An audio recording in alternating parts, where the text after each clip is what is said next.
When the Roman Republic finally defeated their greatest rival, they dismantled the city stone by stone, buried the remains in ash, and systematically scrubbed the empire from human memory.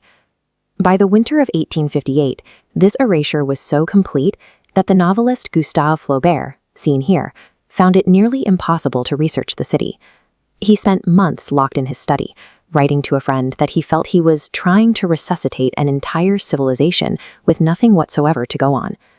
Flaubert eventually traveled to North Africa, following the remains of Roman roads across the modern Tunisian landscape. Beneath the flowering poppies and green wheat, he found the physical evidence of the city, scattered blocks of masonry and varied walls. He was walking over the bones of the dominant, technologically advanced society of the ancient Mediterranean, a superpower that had been reduced to a buried memory. The ancestors of those ruins were the Phoenicians. 4,000 years ago, they lived on a stony stretch of the Levantine coast, pinned between the sea and the mountains. With aggressive inland empires like the Assyrians threatening them from the east, the Phoenicians were forced to find their survival on the open water. Their economy was built on the murex sea snail. The Phoenicians discovered that these predators produced a vivid red-purple dye as a defense mechanism. It took 50 kilograms of these snails to produce a single gram of dye, making the fabric it colored the most expensive luxury in the ancient world. To manage the records of this complex trade network, they developed a simple 22-letter phonetic alphabet. Unlike the difficult hieroglyphics of their neighbors, this system allowed common merchants to read and write, providing the foundation for almost every Western alphabet used today. This commercial engine eventually pushed a Tyrian princess named Dido to flee her homeland and establish a new city on the North African coast. She settled on a peninsula in a vast natural harbor, founding the colony of Carthage. Protected by rocky hills and saltwater lagoons, Carthage focused entirely on maritime innovation. They became a power that grew through trade and interest-bearing loans, rather than territorial conquest. By the 4th century BC, Carthage was a metropolis of roughly 400,000 citizens. While much of the ancient world lived in simple huts, Carthaginian homes often rose several stories, featuring central courtyards and bathhouses with water-resistant plaster. This aerial view of modern Tunis reveals the shape of their most secretive project, the Kothon. It was a circular military harbor where an admiral could oversee more than 200 mass-produced warships, all hidden from the eyes of foreign merchants by a double wall. Their wealth allowed them to deploy specialized weapons of war, such as the North African forest elephant.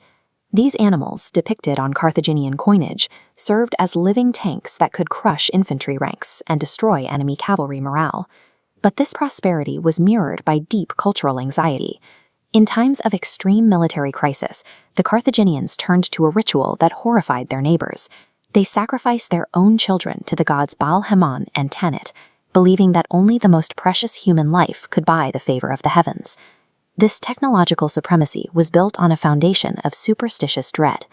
The same city that mastered mass-manufactured shipping felt it had to pay for its success through the public sacrifice of its noblest families. Carthage defended its interests by hiring others to fight. Using their vast treasury, they assembled diverse armies of Numidian cavalry, lethal Balearic slingers, and Iberian mercenaries, allowing Carthaginian citizens to remain safely within their walls. In 310 BC, the Greek tyrant Agathocles challenged this system.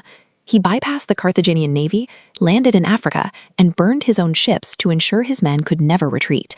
He brought the war directly to the city gates, proving that the citizens of Carthage were vulnerable once their hired help was bypassed. Carthage survived the Greeks, but their vulnerability was now public. It caught the attention of a rising republic in central Italy, a society of citizen soldiers that was rapidly expanding south: Rome. In 264 BC, the two powers collided over the island of Sicily. It was the beginning of the First Punic War, a conflict that pitted the undisputed masters of the sea against the relentless heavy infantry of the Roman legions. Rome adapted quickly. They captured a wrecked Carthaginian galley and used it as a blueprint for an entire armada. To negate Carthage's superior sailing, the Romans added the corvus, a heavy boarding bridge that slammed onto enemy decks, locking the ships together. This transformed sea battles into land fights.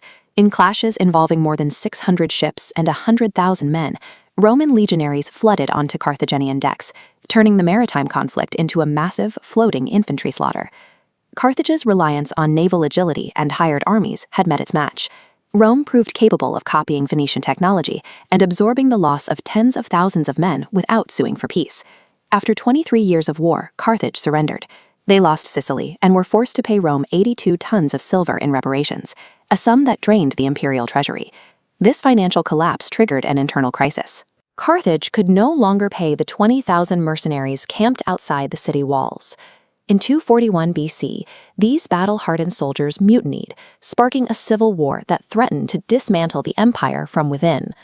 The resulting mercenary war was fought with desperate brutality.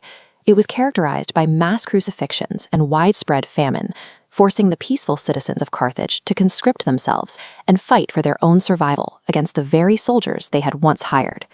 With the treasury empty, the logic that built Carthage, outsourcing its defense to those with no loyalty but the coin, had turned into its greatest threat. Carthage eventually crushed the rebellion, but their dominance of the Mediterranean was gone. Their ports were open, their wealth was being siphoned to Rome, and their military reputation was in tatters. By forcing a landlocked republic to master naval engineering and the logistics of total war, Carthage had provided the very training Rome needed to become a global superpower. The Carthaginian general Hamilcar Barca surveyed this ruined state with a burning hatred. He had never wanted to sign the peace treaty, and he viewed the Roman victory as a temporary setback that demanded a response. Hamilcar passed this rage to his young son, Hannibal, making him swear a blood oath to never be a friend to Rome.